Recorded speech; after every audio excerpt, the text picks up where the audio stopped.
আজকে দুপুরের মেনুতে ছিল এরকম পালং শাক, ডিম সেদ্ধ, শসা আর কালকের আলু ভাজা আর তার সঙ্গে চিকেনের কষা। বাটিটা কিন্তু আজকে নতুন, তাই জন্য এই বাটিতে আজকে নিয়েছিলাম এক বাটি চিকেন, যেটা দুজনের জন্য, ভেবো না আবার আমি একাই খেয়ে নেবো। প্রথমে এরকম সবজি দিয়ে পালং শাক খেলাম, আর লঙ্কাটা তো আমার ম্যান্ডেটারি, সেটা তোমরা সবাই জানো। আর এরকম একটুখানি স্যালাড কেটে নিয়েছিলাম, ভাবছিলাম টমেটো কাটবো কিন্তু খুঁজে পাচ্ছিলাম না বলে হাতের সামনে শুধু শসা ছিল বলে শসাই নিয়েছি, আর পেঁয়াজ একটু সামান্য নিয়েছিলাম। এরকম সবজি দিয়ে পালং শাক খেতে কিন্তু ভারী লাগে। এরকম সব রকম সবজি দিয়ে সবজি খাওয়াও হয়ে যায়, আর তার সঙ্গে সঙ্গে পালং শাকটাও খাওয়া হয়ে যায়, যেটা শরীরের জন্য খুবই ভালো। কারণ সব রকম সবজি দিয়ে পালং শাক খেলে শরীর বেশ ভালোই থাকে, এতে ভালো ভিটামিনও থাকে। তাই আমরা প্রত্যেক সপ্তাহে একবার করে এরকমভাবে, একবার না হয়তো সপ্তাহে এরকম দুবার এরকম পালং শাক সব রকম সবজি দিয়ে খেয়ে থাকি। আমার বেশ খেতেও ভালো লাগে, এতে কোনো মশলাও লাগে না, বেশি তেলও লাগে না, আর খুব ভালো লাগে। আর এটা দেখো, কালকের যে আলু ভাজাটা ছিল সেটা খেলাম।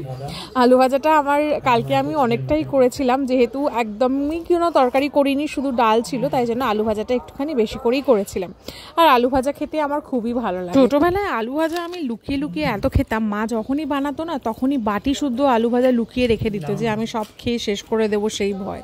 তো চলো, আলু ভাজা দিয়ে আর পালং শাক দিয়ে খাওয়া তো শেষ, এবার চিকেনটা খাওয়া যাক। দেখো, এই চিকেনটা যে বোলটাতে তোমরা দেখছো, এই বোলটা কিন্তু আজকে নতুন নিয়েছি আমি। আমার না ছোটো থেকেই কাঁচের জিনিসপত্রের প্রতি একটা আলাদাই টান। মানে আমি যখন ছোট ছিলাম, মানে বেসিক্যালি জিনিস বলতে মানে আমার কাঁচের জিনিস পরতে, মানে যেমন কাঁচের চুড়ি ভীষণ ভালো লাগতো।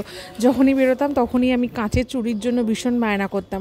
তেমনি কাঁচের জার বলো, কাঁচের বটল বলো, আমার খুব মানে এটার উপরে আমার একটা আলাদাই ফ্যান্টাসি আছে। আমার ঘরে যে কটা বোতলে আমি যে মোটামুটি জল খাই, সব কটাই কাঁচের বোতল। এরকম কাঁচের বাটি আমি অনেক দিন ধরেই ভাবছিলাম নেব, কিন্তু যদি ভেঙে যায় সেই ভয়ে নিচ্ছিলাম না, বাট শেষ পর্যন্ত নিয়েই নিলাম। আর আজকের দেখো, চিকেনটা একদম ও পাতলা করে করেছিল প্রেশার কুকারে।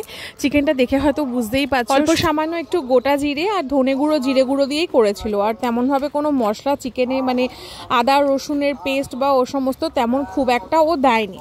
আজ খুব লাইটভাবে চিকেনটা করেছিল, বাট চিকেনটা কিন্তু দারুণ হয়েছিল। আর আমি ওকে বলেছিলাম চিকেনে যে আলুগুলো দিতে, সেই আলুগুলো যেন ও না ভেজে দেয়। মানে অনেকেরই চিকেনের আলুগুলো ভাজা খেতে ভালো লাগে, মানে ভাজার পরে যেটা জলে দিয়ে পোটায় সেটা অনেকের ভালো লাগে, কিন্তু আমার যে এমনি নর্মাল যে আলুগুলো চিকেনের ঝোলে ফুটিয়ে যে সেদ্ধটা হয় না, সেইটা আমার বেশি ভালো লাগে। আমি জানি না কেন, মানে ওই আলুগুলোতে যেন একটা আলাদাই থাকে। ওর খাওয়া দাওয়া তো শেষ, আমার খাওয়া দাওয়াও একদম কমপ্লিট অলমোস্ট। আমি তো ডিমটাকে বাঁচিয়ে রেখে দিয়েছি সবার শেষে খাবো বলে।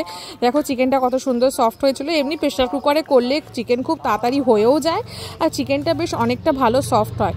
আর প্রেশার কুকারে আরেকটা জিনিস কি, মানে চিকেনের বেশি সিটি পড়ে গেলে চিকেনগুলো সব ছেড়ে যায়, তাই জন্য মোটামুটি 1 থেকে 2 সিটি পড়ার পরই চিকেন বন্ধই করে দিই। বাট চিকেনের ঝোলটা কিন্তু দারুণ হয়েছিল, কোনো কথা হবে না। দেখো, আমি লঙ্কা আমি যেভাবে খাই না, ও আমার পাশে বসে শুধু ভয় পায় আমার লঙ্কা খাওয়া দেখে, বলে আমি কি করে এত লঙ্কা খাই, আমিও বুঝি না। বাট আমার লঙ্কা তো বেশ ভালোই লাগে, কোনো ঝাল তরকারি হলেও আমার তার সঙ্গে একটু কাঁচা লঙ্কা না হলে যেন চলে না। তো চলো, আজকের ভিডিওটা এখানেই শেষ করছি। তোমাদের কেমন লাগলো জানিও, আর তোমরা দুপুরে কে কে কী খেলে সেটাও একটু কমেন্ট করে আমাকে জানিও। আমি তো প্রতিদিন আমার দুপুরের খাবারের ভিডিও শেয়ার করি, বাট তোমরা কিন্তু কেউ জানাও না যে তোমাদের দুপুরের মেনুতে কী ছিল।